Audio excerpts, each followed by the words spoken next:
اعوذ باللہ من الشیطان الرجیم بسم اللہ الرحمن الرحیم اذا الشمس کورت و اذا النجوم انکدرت۔ سورۃ تکویر مکی صورت ہے۔ سورۃ مسد یعنی سورۃ تبت یدا ابی لہب کے بعد نازل ہوئی ہے۔ نزول کے اعتبار سے یہ 7 نمبر سورت ہے۔ یہ سورت ایک نام سے موسوم ہے، التکویر یا سورۃ کوورت،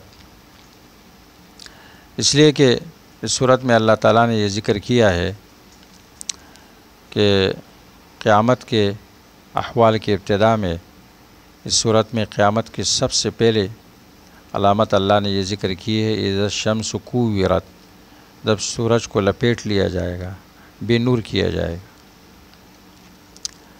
اس صورت کا پہلی صورت کے ساتھ ربط یہ ہے کہ پہلی صورت میں قیامت کے انتہائی آخری احوال کا بیان تھا، جبکہ اس صورت میں قیامت کے ابتدائی احوال بیان کیے جائیں گے۔ نمبر 2، پہلی صورت میں ترغیب الی القرآن تھا۔ اس صورت میں نبی صلی اللہ علیہ وسلم کی صداقت ذکر ہوتی ہے، قرآن کی صداقت ذکر ہوتی ہے۔ نمبر 3، پہلی صورت میں قرآن کا نام تذکرہ تھا، اس میں قرآن کریم کا دوسرا نام ہے ذکر للعالمین۔ صورت کا بنیادی مضمون وہ اس بات قیامت ہے، قیامت تو آئے گی ضرور، ہر اعمال کو، ہر انسان کو اپنے اعمال کا سامنا کرنا پڑے گا۔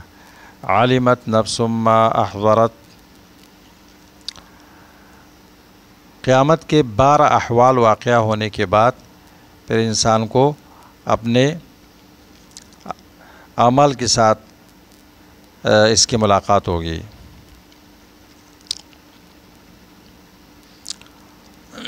سورت کی امتیازات۔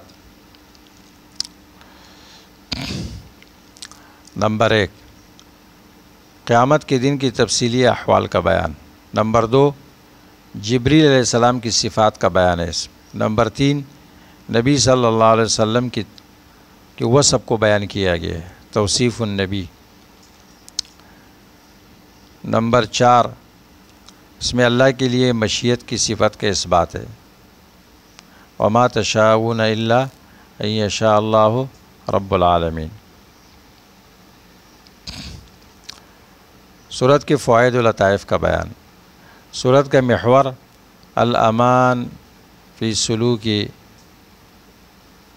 طریق الرحمن، رحمان کے راستے پر چلنے میں ہی امن ہے۔ سورت کے موضوعات۔ نمبر 1، قیامت کے دن کی حقیقت اور اس کے خطرناک احوال کا بیان۔ دنیا میں جو احوال پیش آئیں گے 1 سے لے کر 6 تک، بعض کے بعد 7 سے لے کر 14 تک، وحی کی حقیقت بیان کی گئی ہے، یہ دوسرا موضوع ہے۔ دلائل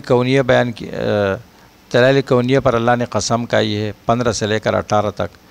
نبی صلی اللہ علیہ وسلم کی نبوت کا اثبات ہے 19 سے لے کر 24 تک۔ اس بات کا اثبات ہے کہ قرآن وحی اللہ کی طرف سے 25 سے لے کر 28 تک۔ بندوں کی مشیت اللہ کی مشیت سے نہیں نکل سکتی، 29 نمبر آیت۔ جبریل علیہ السلام کے عظیم شان کو بیان کیا گیا ہے کہ اللہ کے ہاں ان کے عظیم شان ہے، 19 سے لے کر 21 تک۔ عند ذی العرش مکین مطاع ثم امین۔ اس صورت میں اللہ تعالیٰ نے قسم کھائی ہے 13 چیزوں پر،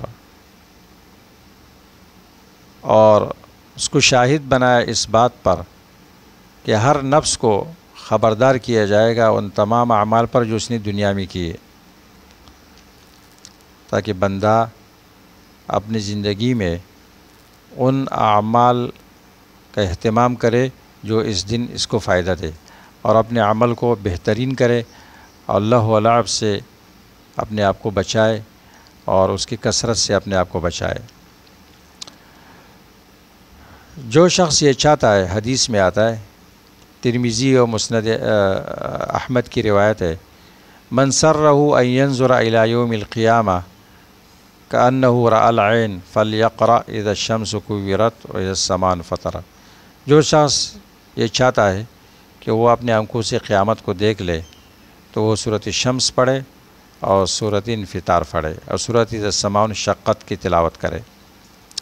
اللہ کے رسول صلی اللہ علیہ وسلم نے فرمایا، مجھے سورۃ واقعہ، سورۃ مرسلات، سورۃ عما یتساءلون، سورۃ اذا الشمس کورت نے بوڑھا کر دیا، کیونکہ اس میں قیامت کے مناظر پیش کیے گئے ہیں۔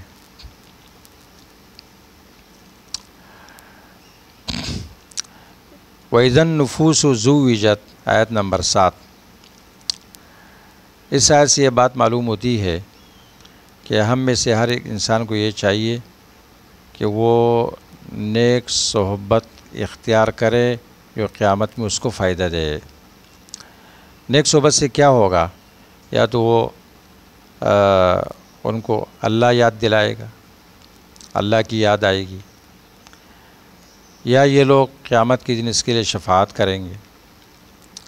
اور بری صحبت سے اپنے آپ کو بچانا چاہیے، دنیا آخرت دونوں کا خسارہ ہے، کیونکہ جب نفوس کو جوڑا جوڑا کیا جائے گا۔ عمر ابن خطاب رضی اللہ تعالیٰ عنہ فرماتے ہیں، یعرف الفاجر مع الفاجر ویقرن الصالح مع الصالح۔ فاجر کو فاجر کے ساتھ پہچانا جائے گا اور نیک کو نیک کے ساتھ ملایا جائے گا۔